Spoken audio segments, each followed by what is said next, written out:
మనం అందరూ కలిసి చూద్దాం. అందుకు పిలాతు, నీవు రాజువా అని ఆయనను అడగగా, యేసు, నీవన్నట్టు నేను రాజుని, సత్యమును గురించి సాక్ష్యం చుట్టూ నేను పుట్టి తిని, ఇందు నిమిత్తమే ఈ లోకములకు వచ్చి తిని, సత్య సంబంధమైన ప్రతివాడు నా మాట వినునని. అందుకు పిలాతు, సత్యమనగా ఏమిటి అని ఆయనతో చెప్పాను. ప్రార్థన చేస్తాను.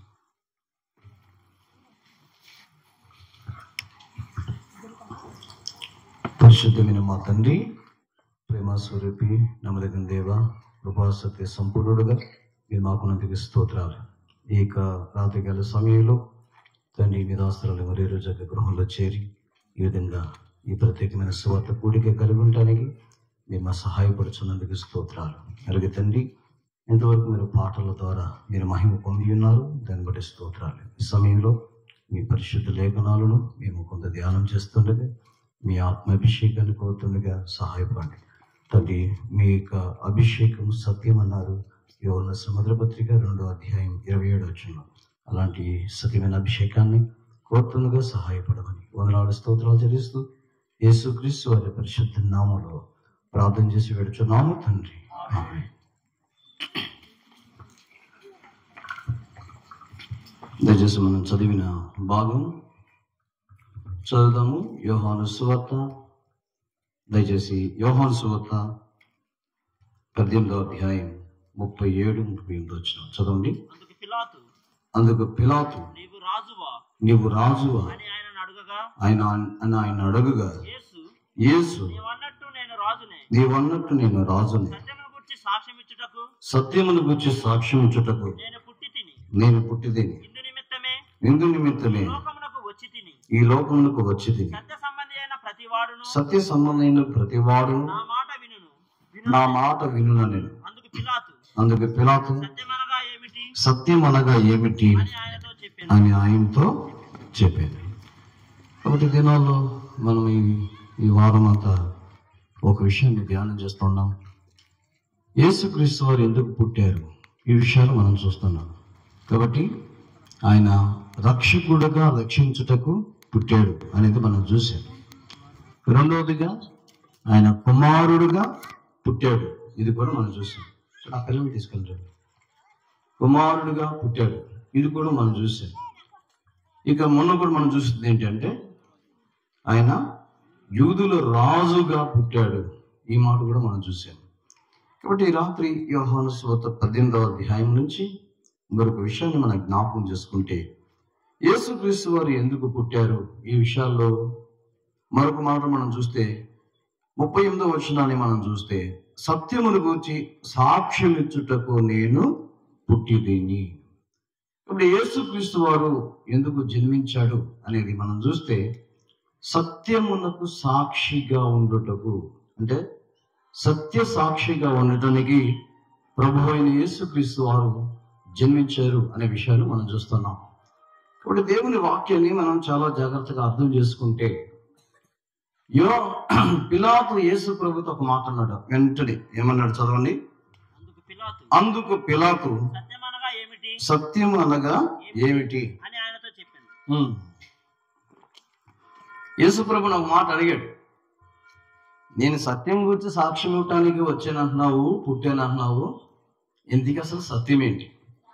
చాలా మంది ఇక్కడ ఆగిపోయారు. ప్రశ్న వేస్తున్నారు, సత్యం అంటే ఏంటి, కానీ చెప్పేవారికి ఉండట్లేదు. చూడండి, అక్కడ మనం చూస్తే యోహాను సువార్త 17వ అధ్యాయం మరి 38 కంటిన్యూ చేస్తే చదవండి. ఏం రాశాడు? యేసు, నీవన్నట్టే నేను రాజుని, సత్యముల గురించి సాక్ష్యం ఇచ్చుటకు నేను పుట్టి తిని, ఇందు నిమిత్తమే ఈ లోకములకు వచ్చి తిని, సత్య సంబంధమైన ప్రతివాడు నా మాట వినును. అందుకు పిలాతు, సత్యం అనగా ఏమిటి అని ఆయనతో చెప్పాను. చదవండి. అతని ఈ మాట చెప్పి బయట ఉన్న యూదుల యుద్ధకు తిరిగి వెళ్ళి అతని యందు ఏ దోషం నాకు కనబడలేదు. చూడండి, యేసుప్రభుని అడిగాడు, ఇంతకీ సత్యం అంటున్నావు, ఏంటి ఆ సత్యం? యేసుప్రభు చెప్పే వరకు ఉన్నాడా? వెంటనే బయటికి. ఈరోజు ప్రపంచమంతా కూడా ఇలాగే ఉంది. మరి కొంత వెనక చాలా మంది వచ్చారు కాబట్టి లేచి నిలబడి ఒక పల్లవి పాడతాం. అందరు కొంచెం ముందు జరగండి సాధన.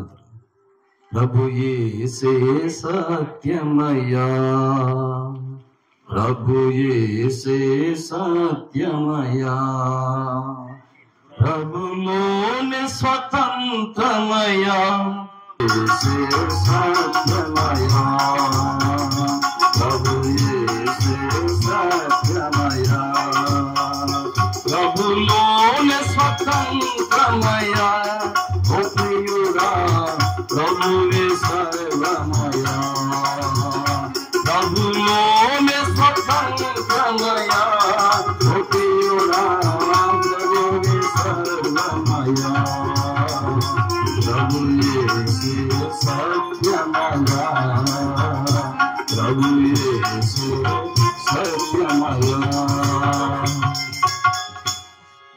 చాలా మంది ముసలి అయిపోయి లేకపోతున్నారు. యోహాను సువార్త దయచేసి 18వ అధ్యాయం మరొకసారి మనం చూద్దాం.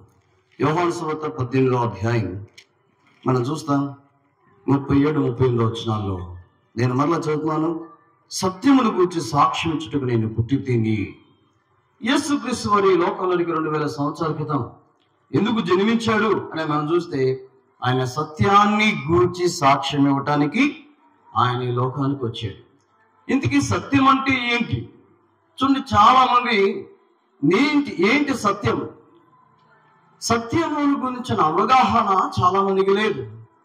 ఒక మాటలో చెప్పాలి అంటే చాలా మంది ఈ భూమి మీద సత్యం విషయంలో వాళ్ళకి ప్రతిస్పందన ఎలా ఉంది అంటే నేను ఒక 7 వచనాలు మీకు జ్ఞాపకం చేస్తాను. సో మొట్టమొదటిది, సత్యం విషయంలో ప్రజలు ఎలా అయిపోయారు.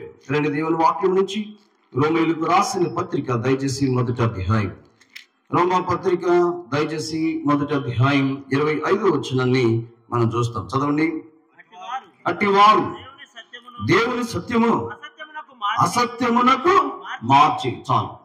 మొట్టమొదట సత్యాన్ని గురించి ప్రజలకు అభిప్రాయాన్ని మనం చూస్తే సత్యాన్ని వారు అసత్యానికి మార్చేశారు. ఈరోజు సత్యమును చాలా మంది అసత్యానికే మార్చేసినట్టుగా మనం బైబిల్ గ్రంథంలో చూస్తాం. ఎలా మార్చారు అంటే చూడండి, అదే మాట మనం జ్ఞాపకం చేసుకుంటే సృష్టికర్తకు ప్రతిక సృష్టమును పూజించి సేవించిరి అనే మాట మనం చూస్తుంటున్నాం.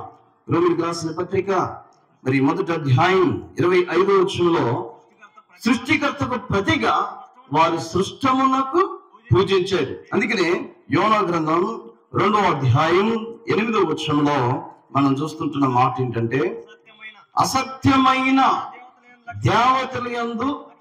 చూడండి, ఈరోజు చాలా మంది సత్యమైన దేవుని పక్కన పెట్టి అసత్యమునకు మారిపోయారు, అసత్యానికి మార్చేశారు సత్యాన్ని. అందుకని వారి జీవితంలో సత్యం ఉండదు. ఏముంటదంటే సత్యానికి బదులు ఏముంటదండి? అసత్యం. వారి మాటల సత్యం. రెండు దేవుని వాక్యం నుంచి యెషయా గ్రంథం దయచేసి 59వ అధ్యాయం 13వ వచనంలో రాయబడింది. అసత్యపు మాటలు అనే మాట కూడా మనం చూస్తూ ఉంటున్నాం. అంటే తిరుగుబాటు చేతియు, యెహోవాను విసర్జించుటయు, ఆ దేవుని వెంబడింపక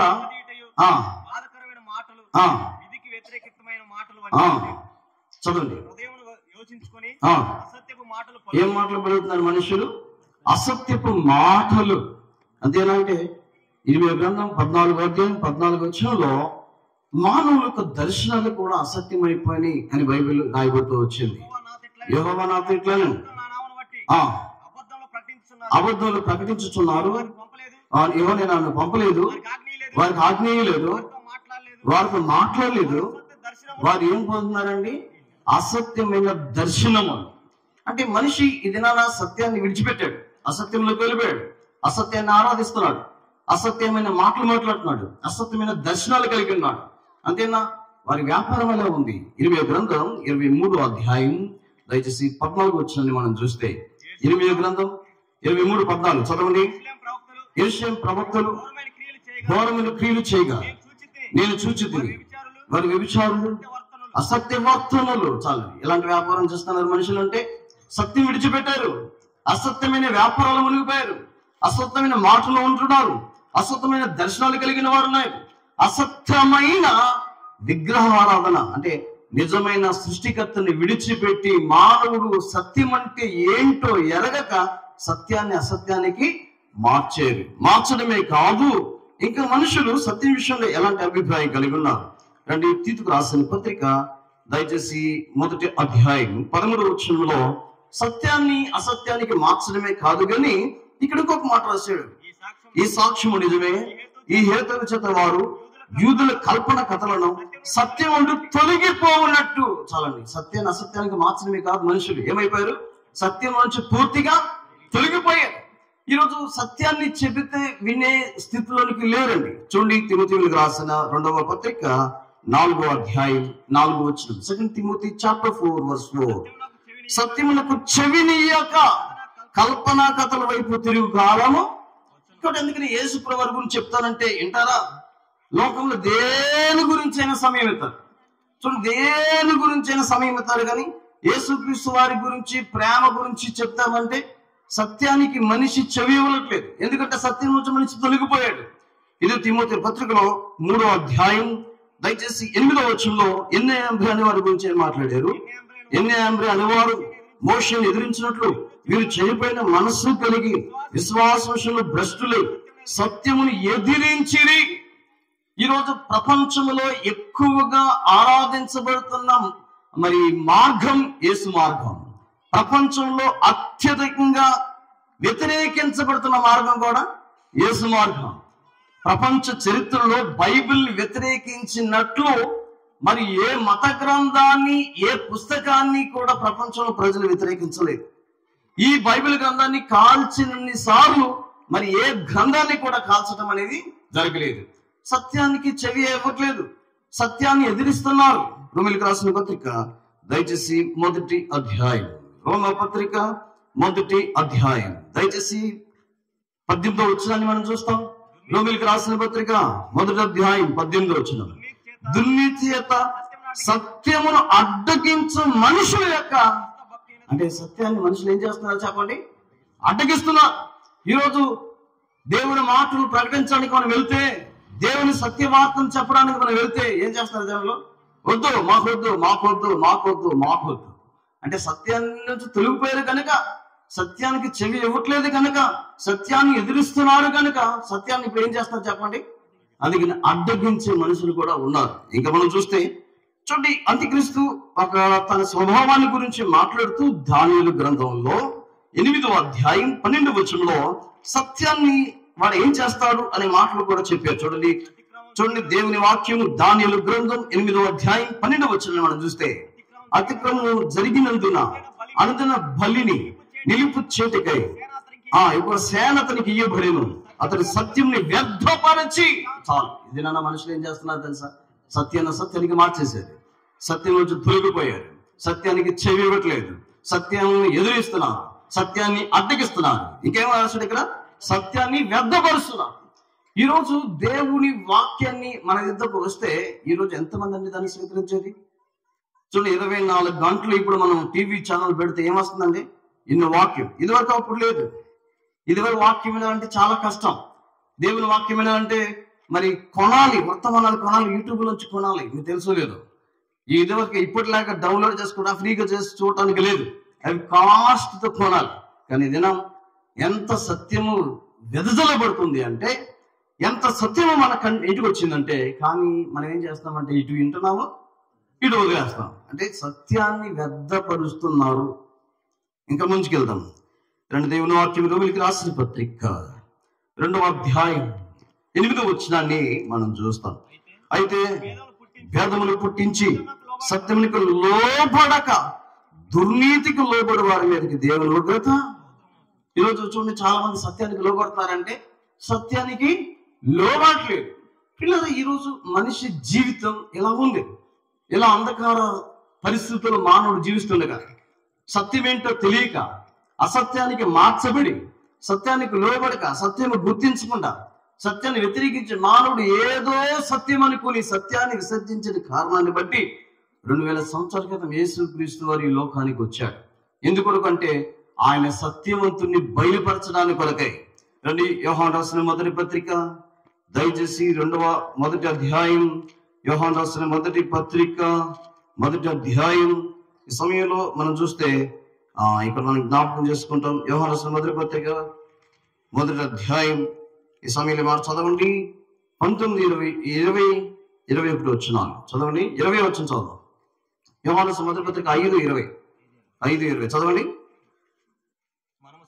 మనము సత్యవంతుడైన వానిని ఎరగవలని దేవుని కుమారుడు వచ్చి మనకి వివేకమును అనుగ్రహించని ఎరుగుదము.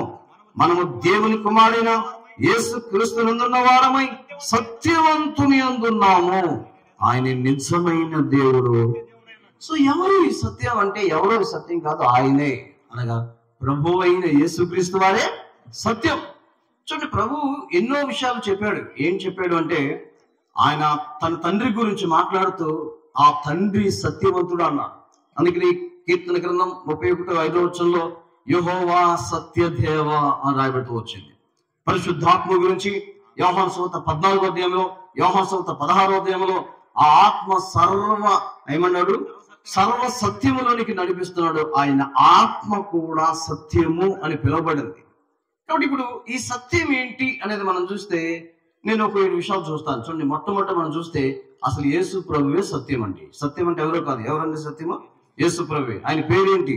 ఆయన దేవుని వాక్యం. యోహాను సువార్త 14వ అధ్యాయం 6వ వచనాన్ని మనం చూస్తాం. చదవండి.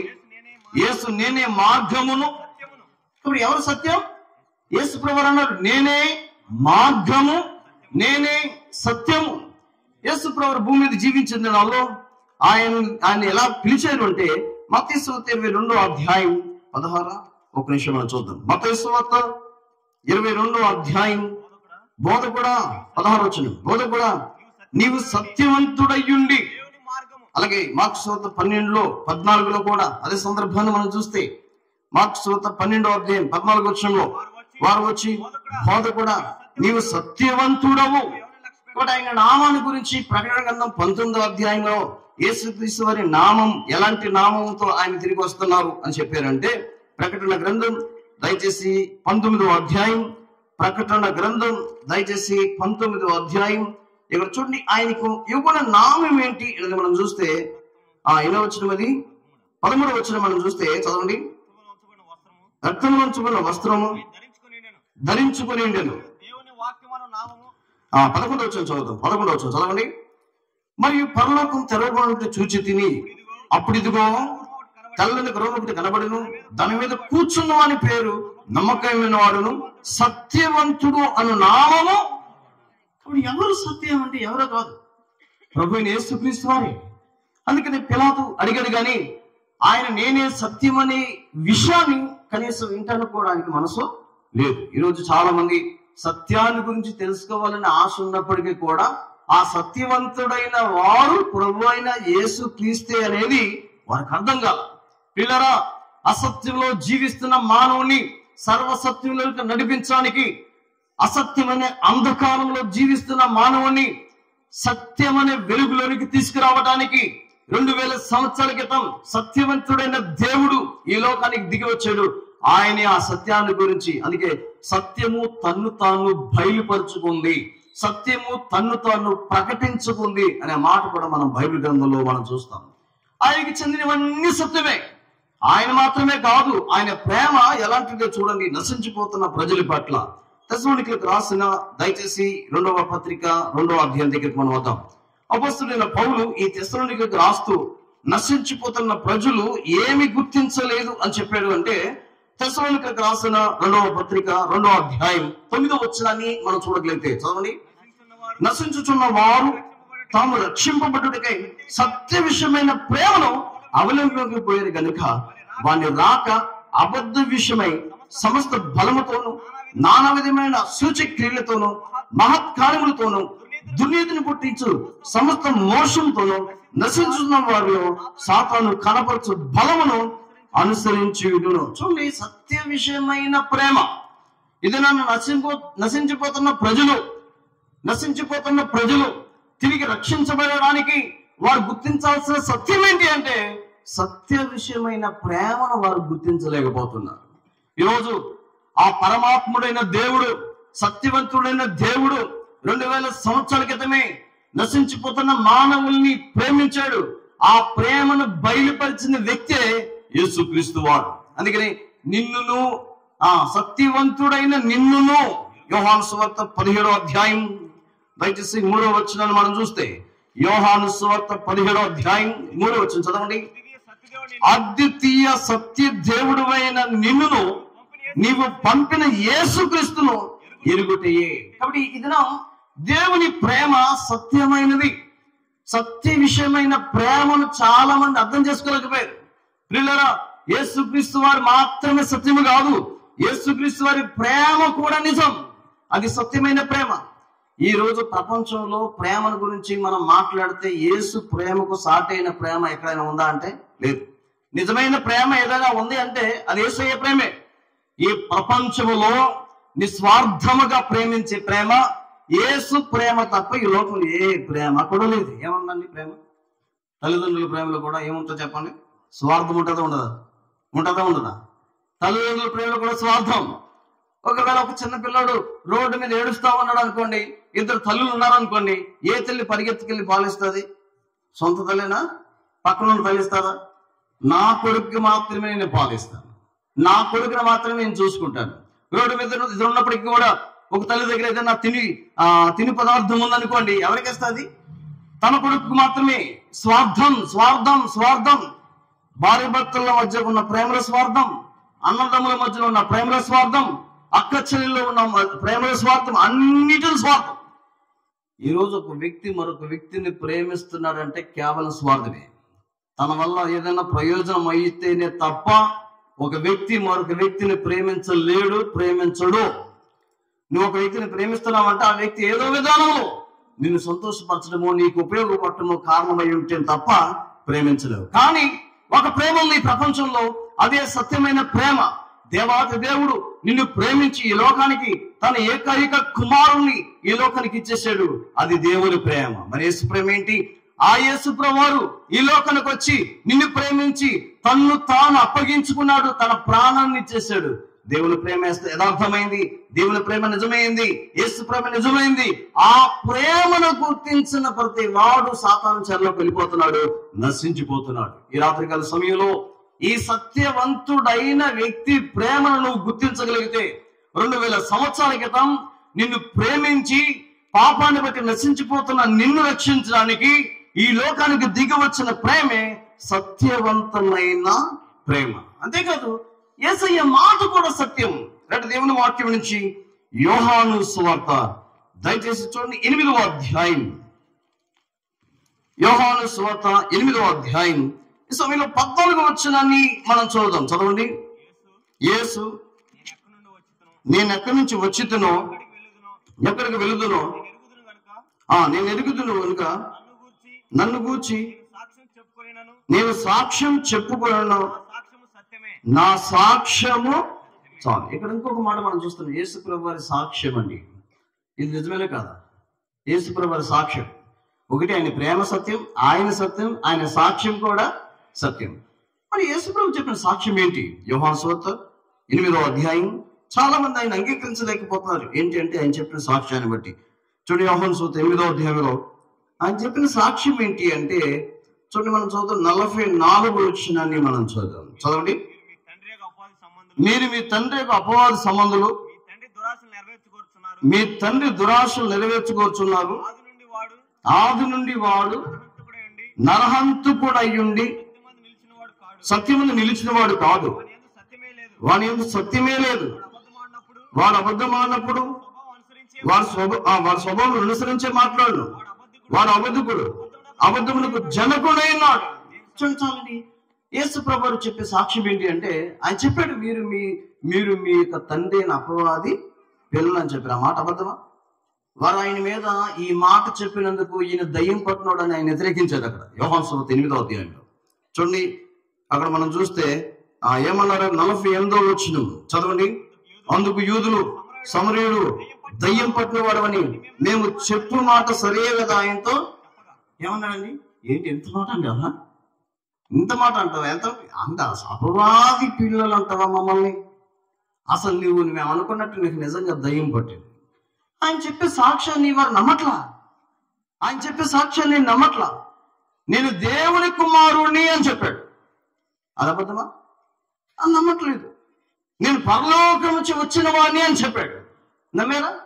నమ్మట్లేదు. మీరు గనక పరలోకం వెళ్ళాలంటే నా ద్వారా తప్ప మరొక మార్గం లేదని చెప్పాడు ఆయన.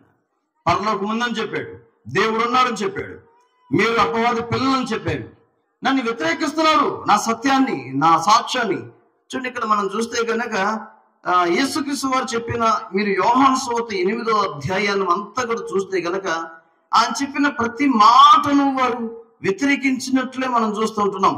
అందుకే యోహాను సువార్త 8:14 ఆయన ఏమన్నాడంటే, నా సాక్ష్యమే సత్యం. పిల్లల, యేసుక్రీస్తు వారు మాత్రమే కాదు, యేసుక్రీస్తు వారి ప్రేమ మాత్రమే కాదు, యేసుక్రీస్తు వారి సాక్ష్యం మాత్రమే కాదు. ఇప్పుడు మాట కూడా అన్నాం కదా, ఇది కూడా చూద్దాం. చూడండి, యోహాను సువార్త 8వ అధ్యాయం దయచేసి 45వ వచనాన్ని మనం చూస్తే చదవండి. నేను సత్యమునే చెప్పుచున్నాను గనుక మీరు నన్ను నమ్మరు. ఆయన చెప్పే ప్రతి మాట సత్యమే. యేసు ప్రభువు భూమి మీద జీవించిన దినాల్లో అసత్యం చెప్పింది ఒక్క సందర్భం కూడా లేదు. ఎఫెసీయులకు రాసిన పత్రిక దయచేసి 4వ అధ్యాయం, ఎఫెసీ పత్రిక 4వ అధ్యాయం దయచేసి 15వ వచనాన్ని మనం చూస్తే చదవండి. ప్రేమ కలిగి సత్యము చెప్పుచు క్రీస్తు వలె ఉండుటకు మనం అన్ని విషయములో, యేసు ప్రభు భూమి మీద జీవించినప్పుడు ఏమైనా అబద్ధమాడా? ఒక్కటైన అసత్యం చెప్పాడా? లేదు. కాబట్టి ఆ సత్యాన్ని గురించి ఆయన చెప్తున్నాడు. ఈరోజు నేను చాలా మంది ఈ సత్యము మాటల దగ్గరికి రారండి. చూడండి, నిజమైన మాటలను త్వరగా నమ్మరు. అబద్ధాన్ని చెప్పి చూడండి, ఒకవేళ అబద్ధం, ఏదైనా ఒక అబద్ధం చెప్పండి.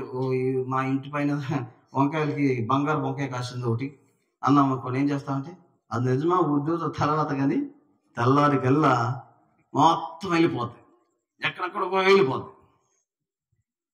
జెరూసలేం అందరం కింద ఏదో గుప్త నిధులు దొరికినాయి అంట అని ఊరికి పెట్టాము స్టేటస్లో.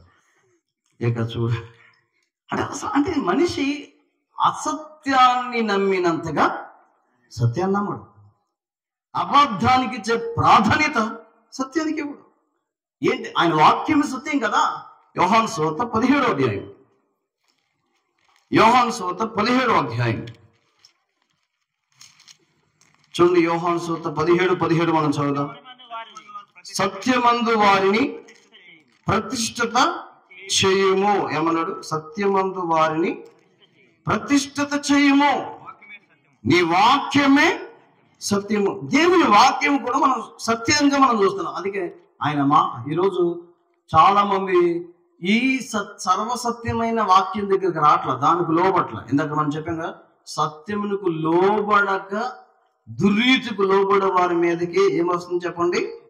ఉగ్రత, దేవుని ఉగ్రత వస్తుంది. ఇప్పుడు మనం వరుసగా చూస్తుంటే దేవుడి సత్యం అనేది చూస్తాం, తర్వాత దేవుని ప్రేమ సత్యం అనేది మనం చూస్తున్నాం, తర్వాత దేవుని సాక్ష్యం సత్యం అనేది మనం చూస్తున్నాం, తర్వాత దేవుని మాటలు కూడా సత్యమే. ఇంకా మనం చూస్తే ప్రకటన గ్రంథం దయచేసి చూడండి, 15వ అధ్యాయం దగ్గరికి మనం వద్దాం. ప్రకటన గ్రంథం 15వ అధ్యాయం 3వ వచనాన్ని మనం చదువుదాం.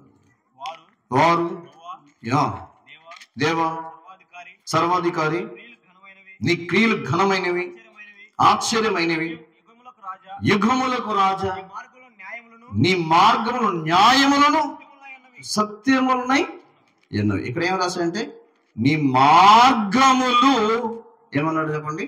సత్యం. ఈరోజు చూడండి, అందుకని చాలా మంది సత్యమైన మార్గంలోకి రారు. బైబిల్ ఏమందంటే మార్గాల్లో నిలిచి చూడండి. పురాతన చదవండి వచనం, ఇర్మియా గ్రంథం 6వ అధ్యాయం, ఇర్మియా గ్రంథం 6:16 వచనం చదవండి. యెహోవా ఇలాగు సెలవిచ్చుచున్నాడు, మార్గములో నిలుచు చూడుడి, పురాతన మార్గముల గురించి విచారించుడి, మేలు కలుగు మార్గం ఏదని అడిగి అందులో నడుచుకోండి, అప్పుడు మీకు నెమ్మది చాలు. ఈ దినం చాలా మంది సరైన మార్గంలోకి రారండి. యేసయ్య మార్గం ఎలాంటిదంటే సత్యమైన మార్గం. మరి ఎక్కడికి వెళ్తుంది ఈ మార్గం?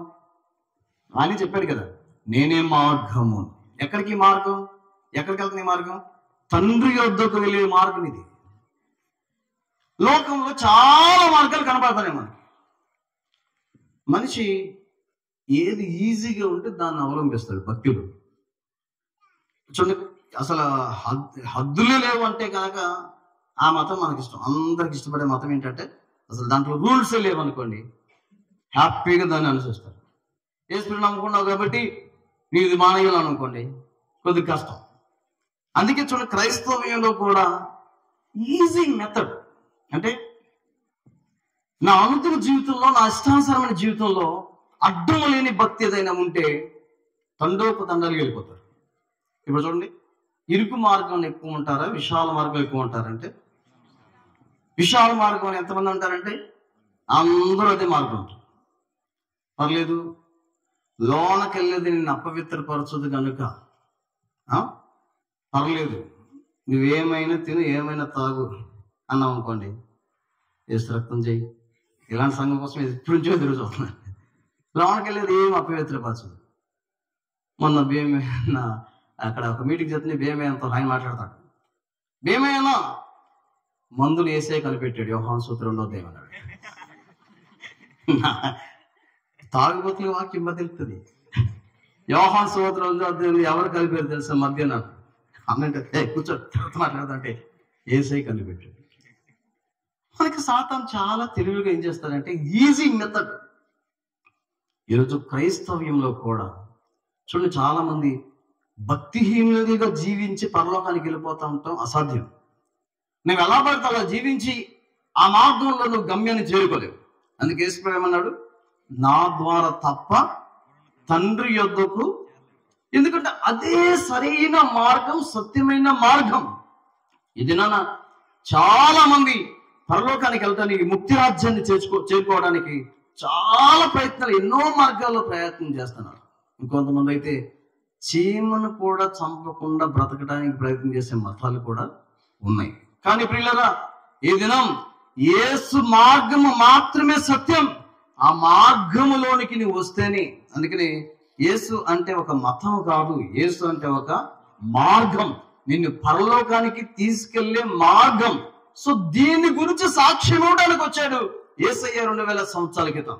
కాబట్టి ఆయన సత్యం, ఆయన ప్రేమ సత్యం, ఆయన సాక్ష్యం సత్యం, ఆయన మాటలు సత్యం, ఆయన మార్గాలు కూడా సత్యం. ఆయన స్వరూపం లేదా ఆయన స్వభావం, ఈ 2 వచనాలు మనం చూద్దామా? దేవుని వాక్యం నుంచి దేవుని పరిశుద్ధ గ్రంథం ప్రకటన గ్రంథం 6వ అధ్యాయం 10వ వచనాన్ని మనం చూస్తాం. చూడండి, ప్రకటన గ్రంథం దయచేసి 6వ అధ్యాయం ఈ సమయంలో మరి 10వ వచనాన్ని మనం చూస్తాం. చదవండి. వారు నాదా సత్య స్వరూపి. ప్రకటన గ్రంథం. అలాగే ఇంకొక మాట కూడా మనం చూద్దాం. 3వ అధ్యాయం 7వ వచనాన్ని మనం చూస్తాం. ప్రకటన గ్రంథం 3:7 చదవండి. ఫిలదెల్ఫియాలో ఉన్న సంఘపు దూతకు ఇలాగు రాయుము, దావీదు తాళపు చెవులు కలిగి ఎవడును వేయలేకుండా తీవాడును, ఎవడు తీయలేకుండా వేవాడైనా సత్య స్వరూపి. ఇప్పుడు చూడండి, ఆయన రూపం లేదా ఆయన స్వభావం. యెషయా గ్రంథం 25వ అధ్యాయం, బుక్ ఆఫ్ ఐజియా చూడండి, చాప్టర్ 25, 25వ అధ్యాయం మొదటి వచనాన్ని మనం చూద్దామా? యెషయా గ్రంథం. యెహోవా నీవే నా దేవుడు, నేను నిన్ను హెచ్చించదను, నీ నామమును స్తుతించదను, నీవు అద్భుతములు చేసినవి, సత్య స్వభావమును అనుసరించి నీవు పూర్వకాలము చేసిన నీ ఆలోచనలు. మన దేవుని యొక్క స్వభావము లేదా మన దేవుని యొక్క స్వరూపం అంతా సత్యమే. అందుకే ఆయన యందు సత్యం ఉన్నది. పౌలు మాట రాశారు ఎఫెసీయులకు రాసిన పత్రిక. చూడండి, ఎఫెసీయులకు రాసిన పత్రిక 4వ అధ్యాయం 20వ వచనాన్ని మనం చూస్తాం. చదవండి. అయితే మీరు యేసుని గురించి విని ఆయన అందరి సత్యము ఉన్నది. చాలు, ఏముంది చెప్పండి? యేసు ప్రభువారి స్వభావం సత్యం, యేసు ప్రభువారి స్వరూపం సత్యం. ఒక సత్యానికి రూపము కనుక ఉంటే దట్ ఈస్ జీసస్, ఆయనే యేసు ప్రభువారు. ఇప్పుడు సత్యానికి ఒక రూపం చూడాలనుకుంటే, సత్యం అనే దానికి ఒక ఆకారం నువ్వు కనుక ఊహించుకోగలిగితే ఆ ఆకారం ఎవరు అంటే అది యేసయ్య. యేసయ్యలో సత్యం ఉంది. ఆయన స్వభావం కూడా సత్యం. ఈరోజు నేను అంటాను, ఆయనకు స్వభావాన్ని కనుక ఈ లోకంలో నువ్వు కనుక జ్ఞాపకం చేసుకుంటే, యేసు ప్రభువారు 3.5 సంవత్సరాలు 33.5 సంవత్సరాల్లో 3.5 సంవత్సరాలు సేవ పరిచయం, 30 సంవత్సరాల తన జీవితంలో కూడా ఎక్కడ 1% కూడా మనకి అసత్యం అనేది కనపడదు. అందుకే ఆయన ప్రపంచానికి ఒక సవాలు వేశాడు, నా యందు పాపం ఉందని మీలో చూడండి. యోహాను సువార్త 8వ అధ్యాయం, అక్కడ ఈ మాట్లాడే సత్యాన్ని గురించి. యోహాను సువార్త 8వ అధ్యాయం 46 వచనాన్ని మనం చూస్తాం. యోహాను సువార్త, నా యందు పాపం ఉందని మీలో ఎవరు స్థాపించుడు, నేను సత్యము చెప్పుచున్న ఎడల. ఏమన్నాడు? నేను పాపం లేని వాడిని అని చెప్పే మాట సత్యం, ఎందుకంటే నాలో సత్యం ఉంది. ఈరోజు ఎలా మనం ప్రపంచంలో మరి ఎవరైనా చూపించగలమా? ఆయన స్వభావం సత్యం అనే మాట ఇంకా ప్రపంచ చరిత్రలో ఎవరిని చూపించదు. అందుకని దేవుడు అనే వ్యక్తికి ఒక ప్రత్యేకమైన లక్షణం ఉంటుంది, మనిషి లేక ఉండడం. అంతే. అసలు దేవుడు అంటే ఎవరంటే మనలాగా ఆయన జీవించకూడదు. మనలో ఏమైనా సత్యం ఉందంటే అసలు ఏమి లేదు. నేను ట్రైనింగ్ వెళ్ళిన తర్వాత ఒక దైవజనుడు కొడుకుతో నేను అంటే బయటికి వెళ్తాను అనమాట. ఆయన సార్ మనం బయటికి వెళ్తాం రా అన్నాడు. ఓకే సరే పదన్నా అని వచ్చాను.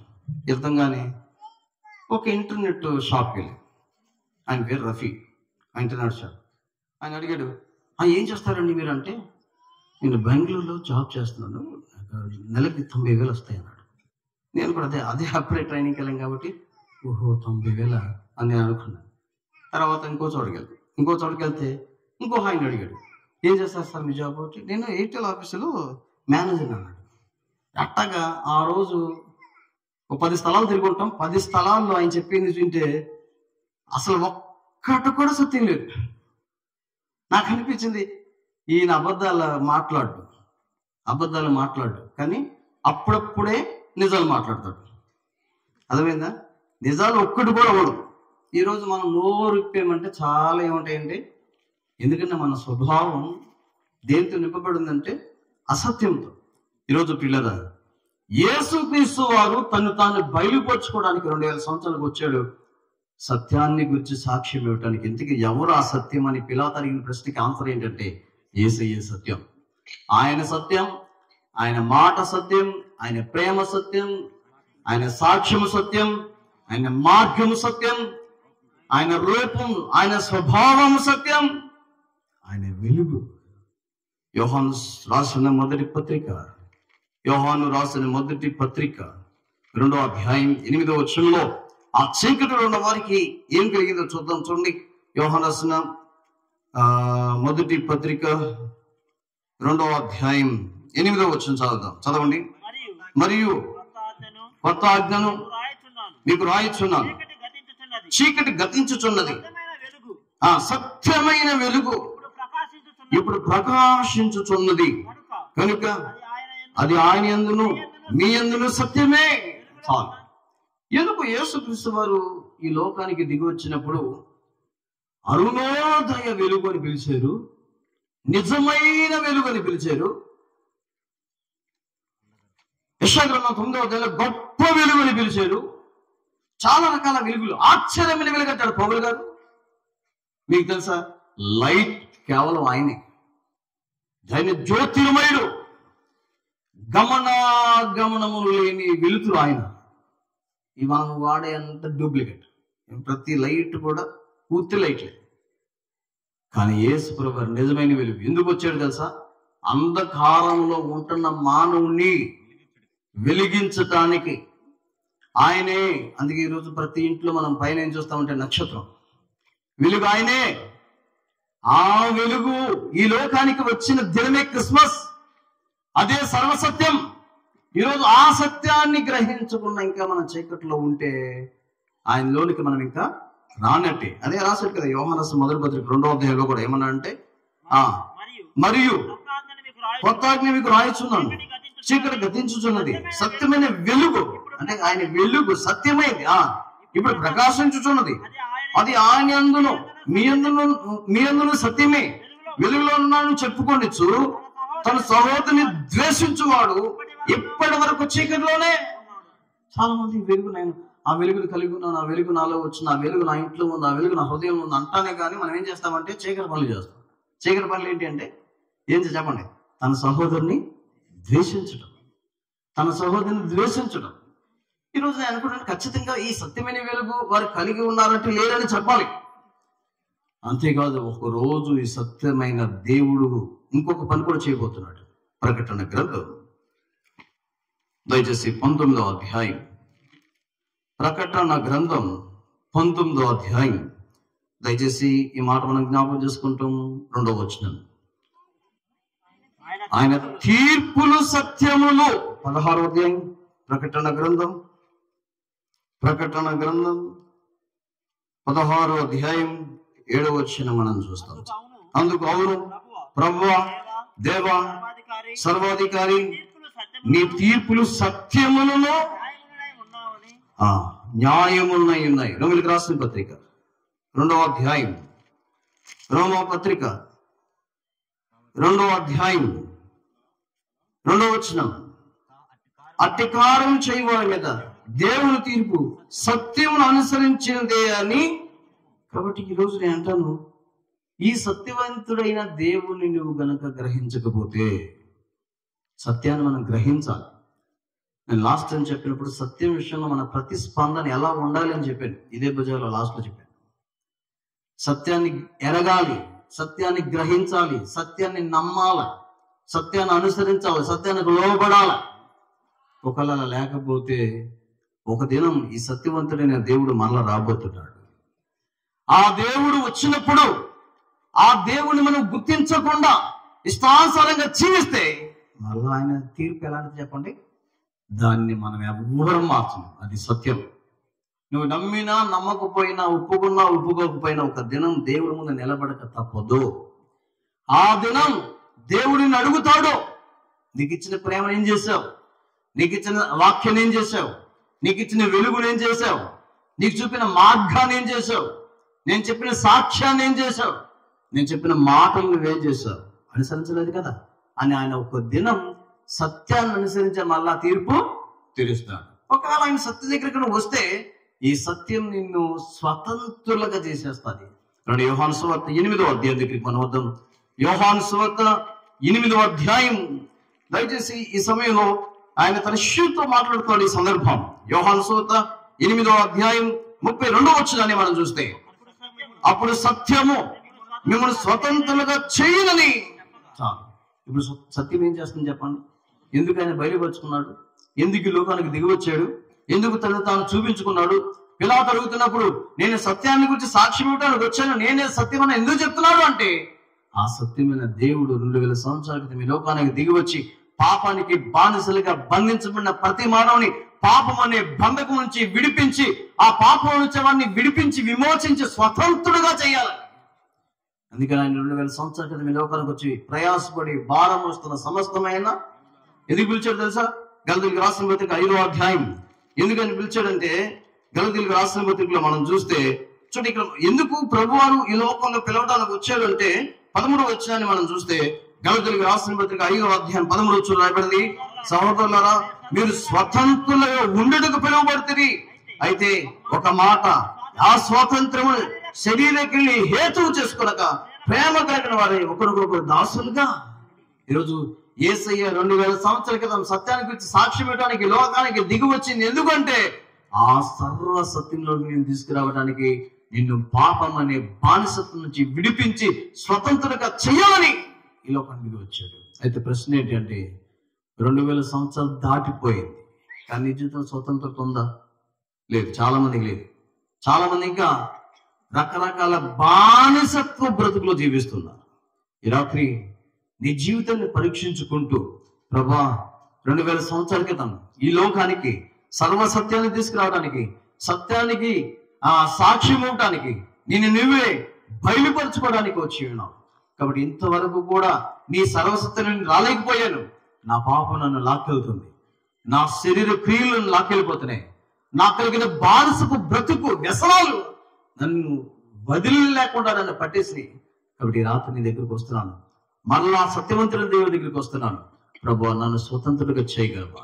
ఇది నీ ప్రార్థన అయితే చీకటి కలిగిన నీ జీవితంలోనికి సత్యమనే వెలుగు రావటానికి సిద్ధంగా ఉంది. నేడు ప్రభువైన యేసుక్రీస్తునందు విశ్వాసం ఉంచండి, అప్పుడు మీరు మీ ఇంటి వారు గొప్ప రక్షణ పొందుతారు. కళ్ళు మూసుకొని ప్రార్థన చేస్తాం. ఇప్పుడు ఈ రాత్రి మన జీవితాన్ని మనం పరీక్షించుకుంటూ